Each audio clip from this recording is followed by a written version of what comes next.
नमस्कार मेरे प्यारे विद्यार्थी, मैं संदीप कुमार हिंदुस्तान इंग्लिश पॉइंट में आप सभी बच्चों का हार्दिक स्वागत करता हूं। आज हम लोग ज्योग्राफी में पार्ट 2 पढ़ेंगे।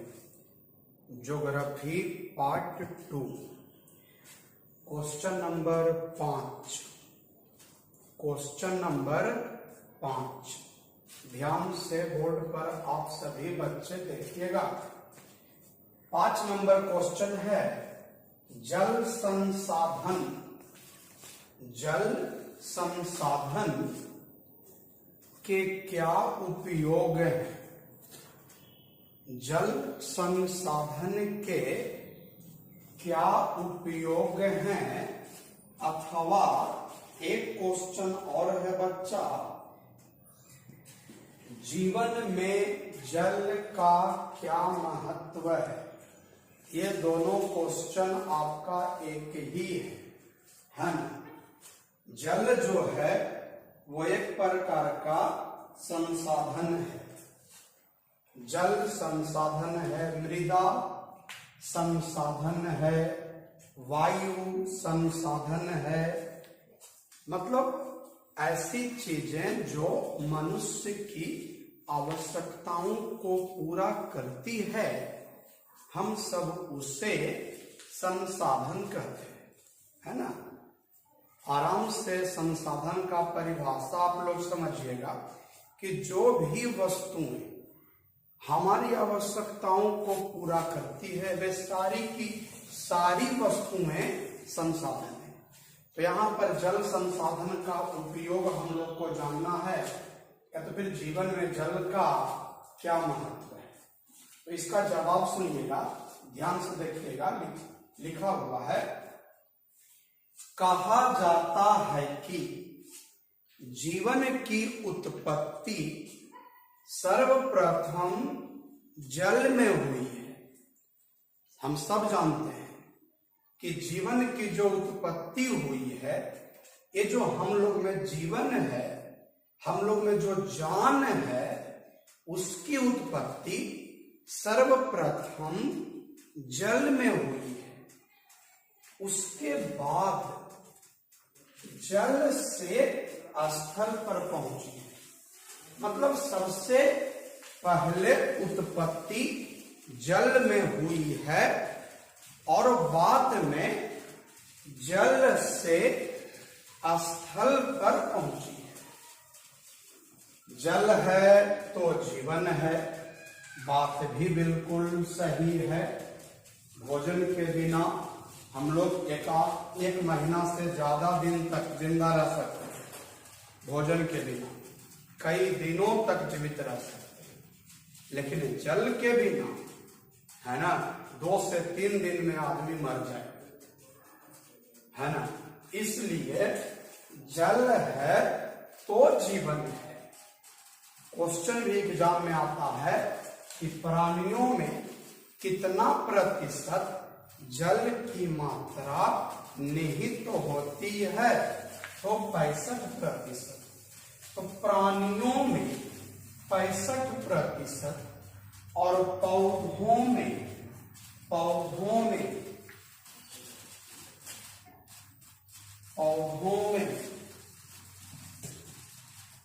ध्यान से देखिएगा, मेरे यहां पर लिखा है पौधों में, है ना, 65 से 99%। प्राणियों में 65% और पौधों में 65 से 99% जल का अंश मौजूद रहता है। एक बार फिर से इतना पढ़ते हैं। कहा जाता है कि जीवन की उत्पत्ति सर्वप्रथम जल में हुई है और बाद में जल से स्थल पर पहुंची। जल है तो जीवन है। प्राणियों में 65% और पौधों में 65 से 99% जल का अंश मौजूद रहता है। अब आगे बढ़ते हैं। फसलों तथा जीव जंतुओं का अस्तित्व। फसल समझ रहे हैं, जीव जंतु भी आप लोग समझ रहे हैं, उसका जो अस्तित्व है जल पर है। फसलों तथा जीव जंतुओं का अस्तित्व जल पर है। फसलों तथा जीव जंतुओं का अस्तित्व जल पर है। कल कारखानों, औद्योगिक नगरों, कल कारखाना समझ रहे हैं, औद्योगिक नगरों तथा मानव बस्तियों जिसमें मानव रहता है ना, में जल की आपूर्ति आवश्यक है। मतलब जल के बिना न तो कल कारखाना चल सकता है, ना ही औद्योगिक नगरों का विकास हो सकता है, ना ही मानव बस्तियों में जीवन कायम रह सकती है ना। तो कल कारखानों, औद्योगिक नगरों तथा मानव बस्तियों में जल की आपूर्ति आवश्यक है। अब देखिए जल से हम लोग करते क्या क्या है। तो जल से विद्युत उत्पन्न किया जाता है। सब जान रहे हैं ये बात को भाई कि जल से विद्युत उत्पन्न किया जाता है। जलीय क्षेत्रों से यातायात का काम लिया जाता है, विद्युत उत्पन्न किया जाता है, यातायात का काम लिया जाता है। फिर जलाशयों से तालाब, पोखर, झरना, झील, जलाशयों से सिंचाई की जाती है। बड़े बड़े उद्योगों में जल का उपयोग किया जाता है। जल से मत्स्य मतलब मछली की प्राप्ति की जाती है ना। तो देखिए क्या क्या बोले हम, जल से विद्युत उत्पन्न किया जाता है, जलीय क्षेत्रों से यातायात का काम लिया जाता है कल, है ना। उसके बाद आपका है जलाशयों से सिंचाई की जाती है। बड़े बड़े उद्योगों में जल का उपयोग किया जाता है। जल से मत्स्य मतलब मछली की प्राप्ति की जाती है। इस प्रकार जीवन में जल का बहुत महत्व है। इस प्रकार जीवन में जल का बहुत महत्व है। इसके बिना जीवन की गाड़ी नहीं चल सकती है। आप सभी बच्चे स्क्रीनशॉट ले लीजिए। Question number next 6 number. अंतरराज्यीय जल विवाद के क्या कारण हैं? एग्जाम में क्वेश्चन आ भी चुका है ये वाला। अंतरराज्यीय, अंतरराज्यीय का मतलब होता है ना, अपने ही देश के अंदर, राज्य के अंदर, मतलब एक राज्य से दूसरे राज्य में, है ना, उसके अंदर अंतरराज्यीय जल विवाद के क्या कारण? एक देश में बहुत सारे राज्य हैं, है ना, और उन राज्यों के आपस में अगर विवाद हो जाता है किसी बात को लेकर, किसी चीज को लेकर, किसी संसाधन को लेकर के, है ना, आपस में राज्यों के बीच जो विवाद हो जाता है वही आपका है अंतरराज्यीय जल विवाद, अंतरराज्यीय विवाद। और अगर जल के लिए विवाद हुआ है तो वो है अंतरराज्यीय जल विवाद। तो उसके क्या कारण? तो जवाब देखिएगा, हमारा देश जो भारत है, भारत में ऐसी अनेक नदियां हैं जो एक से अधिक राज्यों के बीच से होकर बहती है। नदियां अपना रास्ता खुद चुनती है ना, और बाद में अंत में वो किसी सागर या महासागर या किसी खाड़ी में जाकर गिर जाती है। लेकिन वो नदियां कहाँ से आती है, उसका उद्गम स्रोत क्या है, वो पता नहीं चलता है ना। वो किसी न किसी पर्वत से ही निकलती है, लेकिन पता नहीं चलता है। भारत में ऐसी अनेक नदियां हैं जो एक से अधिक राज्यों के बीच से होकर बहती। अब भाई कौन कौन सी ऐसी नदियां हैं? तो आपका उत्तर भारत में आपका गंगा है, पूर्वी भारत में ब्रह्मपुत्र है, दक्षिण भारत में आपका कृष्णा कावेरी। ऐसी ही नदियां हैं जो एक से अधिक राज्यों के बीच से होकर बहती है। उत्तर भारत में आपका गंगा है, पूर्वी भारत में ब्रह्मपुत्र है और दक्षिण भारत में आपका कृष्णा कावेरी है। विकास के इस दौर में, दौर मतलब यहाँ पर समय, मतलब ये समय विकास का है। तो विकास के इस समय में है ना, देश अपना विकास चाहता है, राज्य अपना विकास चाहता है ना, जिला अपना विकास चाहता है, प्रखंड और गांव अपना विकास चाहता है, एक परिवार अपना विकास चाहता है, एक व्यक्ति अपना विकास चाहता है ना। तो ये समय जो है विकास का समय है। हर कोई अपनी प्रगति चाहता है, हर कोई अपना विकास चाहता है। तो विकास के इस दौर में सिंचाई, विकास के लिए सिंचाई चाहिए, मत्स्य पालन, मछली पालन, बहुउद्देशीय परियोजना का निर्माण, पिछले वीडियो में इसके बारे में हमने बता दिया था। आदि कार्य जो है नदी से ही जुड़ा है।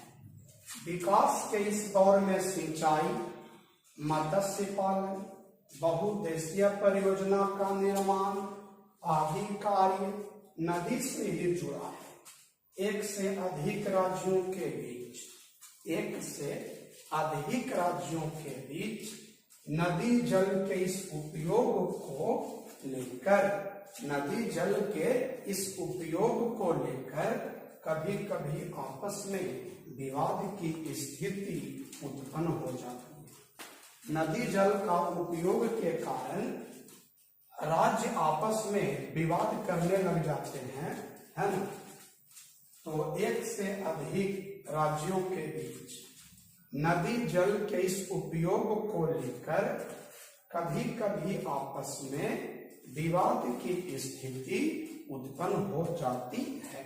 यही है आपका अंतरराज्यीय जल विवाद, है ना। फिर से एक बार पढ़ते हैं।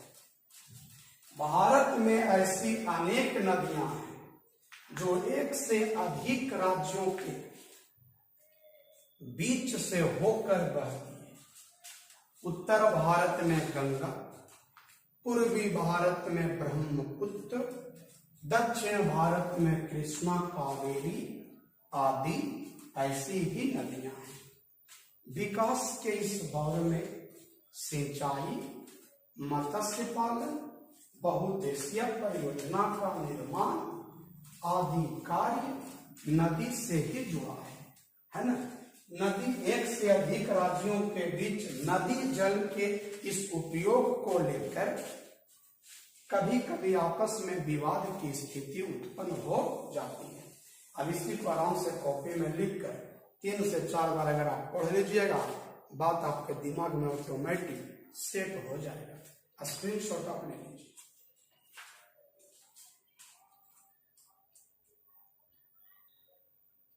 क्वेश्चन नंबर 7, जल संकट क्या है? जल संकट क्या है? तो देखिए, जल संकट क्या है, इसको तो हम लोग नाम से ही मतलब समझ जाएंगे कि जल का उपलब्ध न होना। जितना मात्रा में हमें जल चाहिए अपनी आवश्यकताओं को पूरा करने के लिए, है ना, जल से संबंधित जितनी भी आवश्यकताएं हैं एक मनुष्य की, उसको पूरा करने के लिए अगर उसको जल उपलब्ध नहीं हो पा रहा है तो वही है जल संकट। है ना। तो देखिए क्या लिखे, जब विभिन्न आवश्यकताओं की आपूर्ति के लिए, जब विभिन्न आवश्यकताओं की आपूर्ति के लिए, विभिन्न आवश्यकताओं को पूरा करने के लिए पर्याप्त मात्रा में जल उपलब्ध नहीं होता है, पर्याप्त मात्रा में जल उपलब्ध नहीं होता है, तो इस स्थिति को ही हम लोग जल संकट कहते हैं। विभिन्न आवश्यकताओं को पूरा करने के लिए जब पर्याप्त मात्रा में जल उपलब्ध नहीं होता है, मैं फिर से बोलता हूं, जब विभिन्न आवश्यकताओं की आपूर्ति करने के लिए पर्याप्त मात्रा में जल उपलब्ध नहीं होता है, इसी स्थिति को हम लोग जल संकट कहते हैं। जल की अनुपलब्धता, उपलब्धता का विलोम शब्द है अनुपलब्धता। तो जल की अनुपलब्धता मतलब जल का उपलब्ध न होना, जल का उपलब्ध न होना जल संकट के रूप में जाना जाता है। 3/4 हिस्सा जल है, हम सब जानते हैं, लेकिन 1/4 हिस्सा स्थल है। तो समझिए कि सबसे ज्यादा क्षेत्र में जल है, पर पीने लायक जो जल है ना, वो बहुत ही कम है। देखिए क्या लिखे, वही चीज लिखे लगा, पृथ्वी पर विशाल जल सागर, विशाल जल सागर होने एवं नवीकरणीय होने, पृथ्वी पर विशाल जल सागर है, सागर है, महासागर है, और नवीकरणीय होने, नवीकरणीय का मतलब हुआ ना कि अगर किसी संसाधन का हम उपयोग करते हैं, है ना, और अगर वो समाप्त होता है और पुनः बन भी जाता है तो उसी को नवीकरणीय कहते हैं। और अनवीकरणीय में अगर हम उपयोग किए और समाप्त हुआ, दोबारा बनने वाला नहीं है, तो वो अनवीकरणीय होता है। जैसे कोयला, पेट्रोलियम, ये सब ऐसा है कि अगर आप एक बार अगर आप उपयोग किए और अगर ये समाप्त हो गया तो दोबारा नहीं बनेगा, और अगर बनेगा भी तो लाखों करोड़ों वर्ष लग जाएगा, तो वो अनवीकरणीय है। लेकिन जो जल है वो नवीकरणीय है ना। तो नवीकरणीय होने के बावजूद भी जल दुर्लभता मतलब जल का नहीं मिलना एक जटिल समस्या है, यही आपका जल संकट है। हम एक बार और बोलते हैं, जब विभिन्न आवश्यकताओं की आपूर्ति के लिए पर्याप्त मात्रा में जल उपलब्ध नहीं होता है, तो इस स्थिति को जल संकट कहते हैं। जल की अनुपलब्धता जल संकट के रूप में जाना जाता है। पृथ्वी पर विशाल जल सागर होने एवं नवीकरणीय होने के बावजूद जल दुर्लभता एक जटिल समस्या है। स्क्रीनशॉट आप ले लीजिए।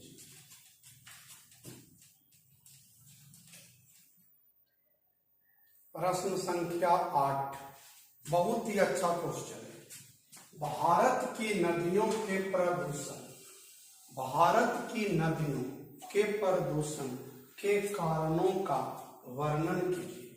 मतलब भारत की नदियां जो है वो प्रदूषित है, उसके मतलब नदियों का जो जल है वो दूषित है, गंदा है। क्या कारण है, कैसे गंदा हुआ? बहुत समय पहले नदियों का जो जल था वो पीने लायक था, लेकिन आज नदियों का जो जल है वो प्रदूषित है।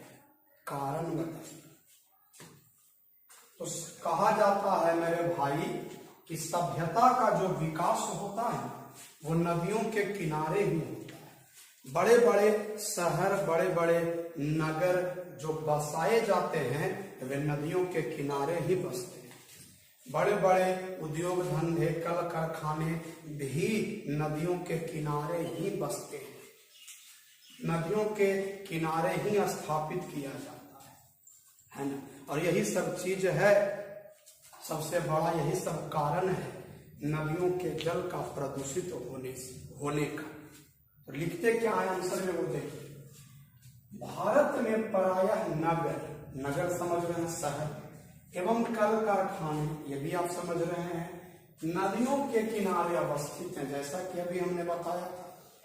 भारत में प्रायः नगर एवं कल कारखाने नदियों के किनारे अवस्थित हैं। इन नगरों के गंदे जल, अब हमारा जो शहर है, जिस शहर में हम लोग रहते हैं, आप लोग रहते हैं, उस शहर का जो नली है या तो फिर जो नाला है, उसका जो गंदा पानी है वो कहाँ जाकर गिरता है? वो जाकर गिरता है नदी में। उस शहर के निकट में जो नदी है, उसी नदी में जाकर वो नली और नाला का गंदा पानी जाकर गिर जाता है। तो इन नगरों के गंदे जल और कल कारखानों के कचरे, कल कारखाना का जो कचरा होता है उसके बारे में बात हो रहा है। कचरे को प्रायः नदियों में ही गिरा दिया जाता है। साथ ही साथ कृषि में उपयोग किए जाने वाले रसायनों, उर्वरकों, कीटनाशकों के जल में मिल जाने के कारण ही नदियों का जल प्रदूषित हो जाता है। एक बार और सुनिए, भारत में प्रायः नगर एवं कल कारखाने नदियों के किनारे अवस्थित है। इन नगरों के गंदे जल, कल कारखानों का जो कचरा होता है, नदियों में गिरा दिया जाता है। साथ ही साथ कृषि में जो उपयोग होता है, रसायन, कीटनाशक, उर्वरक, कीटनाशक, है ना, उसको अगर उसके जल में मिल जाने के कारण भी नदियों का जो जल है वो प्रदूषित हो जाता है। आप स्क्रीनशॉट ले लीजिएगा और अब हम लोग नेक्स्ट वीडियो में मिलेंगे। तब तक के लिए नमस्कार, शुभरात्रि, जय हिंद, जय हिंदुस्तान। घर पर रहें, स्वस्थ रहें, सुरक्षित रहें। धन्यवाद।